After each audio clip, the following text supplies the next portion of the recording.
राज्यसभा में पारित होने के बाद आज लोकसभा में होगी संशोधित लोकपाल विधेयक पर चर्चा। लोकपाल बिल के राज्यसभा में पारित होने पर प्रधानमंत्री ने दी सांसदों को बधाई।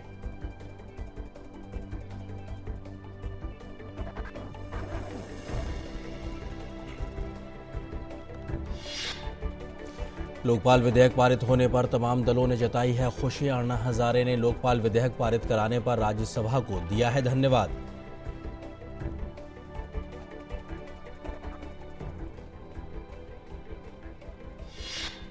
सुप्रीम कोर्ट ने कहा, न्यायालय की निगरानी वाले मामलों में वरिष्ठ नौकरशाहों के खिलाफ जांच के लिए केंद्र की मंजूरी नहीं जरूरी।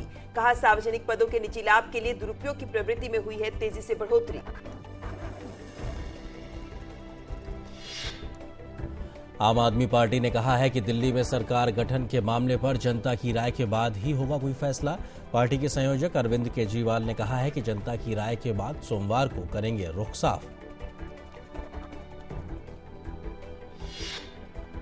राष्ट्रपति प्रणब मुखर्जी द्वारा तेलंगाना के गठन के लिए भेजा गया आंध्र प्रदेश पुनर्गठन विधेयक 2013 पर आज होगी बहस। सोमवार को विधानसभा में बिल को सदन के पटल पर रखा गया था।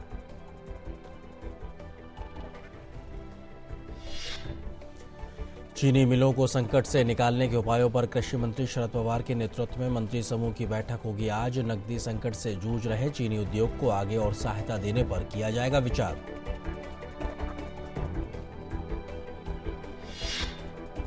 लॉ इंटर्न के यौन उत्पीड़न का आरोप का सामना कर रहे जस्टिस ए के गांगुली के मुद्दे पर केंद्रीय गृह मंत्रालय ने केंद्रीय कानून मंत्रालय के साथ विचार विमर्श किया शुरू। गांगुली को उनके पद से हटाए जाने की मांग ने पकड़ा जोर। न्यूयॉर्क में भारतीय राजनयिक की गिरफ्तारी के मामले पर भारत का कड़ा रुख। अमेरिकी दूतावास से सुरक्षा बैरिकेड हटाए गए। अमेरिकी राजनयिकों के एयरपोर्ट पास और दूतावास के लिए आयात मंजूरी पर रोक उठाए गए कई कदम। और भारत द्वारा उठाए गए कड़े कदमों के बाद वॉशिंगटन ने नई दिल्ली से की अपील। वियना संधि के सिद्धांतों को कायम रखे भारत और भारत में तैनात अमेरिकी राजनयिकों की सुरक्षा सुनिश्चित करने की भी अपील की।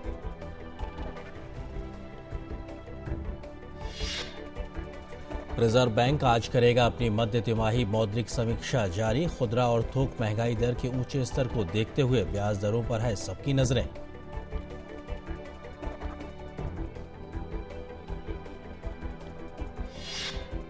देशव्यापी बैंक हड़ताल के चलते नेशनलाइज्ड फॉरेन और प्राइवेट बैंकों की सभी शाखाएं आज रहेंगी बंद। करीब 200 से ज्यादा बैंक ब्रांच इस हड़ताल में हैं शामिल।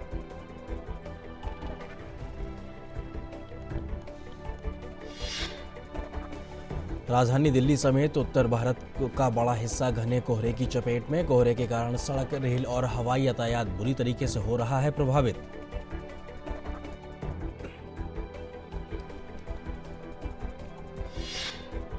पाकिस्तान के सैन्य अभियान महानिदेशक ने अपने भारतीय समकक्ष को आगामी 24 दिसंबर को मुलाकात करने के लिए किया आमंत्रित। मुलाकात में नियंत्रण रेखा पर संघर्ष विराम की व्यवस्था को मजबूत करने के उपायों पर की जाएगी चर्चा।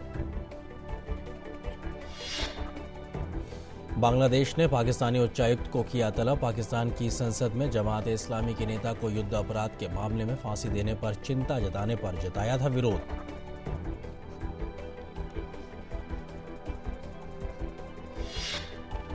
रूस आर्थिक मंदी से जूझ रहे यूक्रेन को 15 अरब डॉलर के आर्थिक पैकेज देने पर हुआ सहमत। यूरोपीय संघ के साथ समझौता नहीं करने के विरोध में राजधानी कीव में भारी विरोध प्रदर्शन।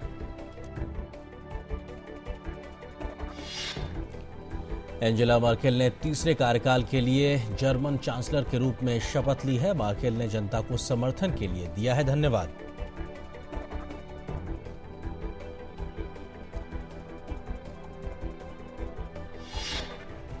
दुनिया के सबसे नवीन राष्ट्र दक्षिण सूडान में कथित तौर पर तख्ता पलट की कोशिश नाकाम होने के बाद राजधानी जुबा में भीषण संघर्ष।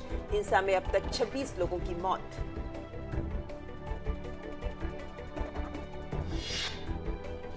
सीरिया में विद्रोहियों के गढ़ एलेप्पो में तीसरे भी दिन भयंकर बमबारी देखी गई। 100 से ज्यादा लोगों के मारे जाने की है खबर।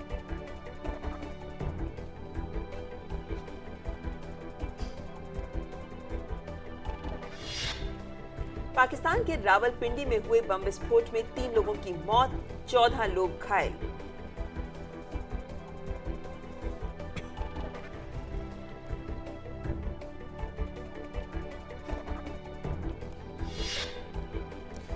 वनडे सीरीज में हार के बाद टेस्ट पिच पर टीम इंडिया का होगा अब इम्तिहान। दक्षिण अफ्रीका के साथ 2 टेस्ट मैचों की सीरीज का आगाज आज से। सचिन के रिटायरमेंट के बाद पहली टेस्ट सीरीज होगी ये।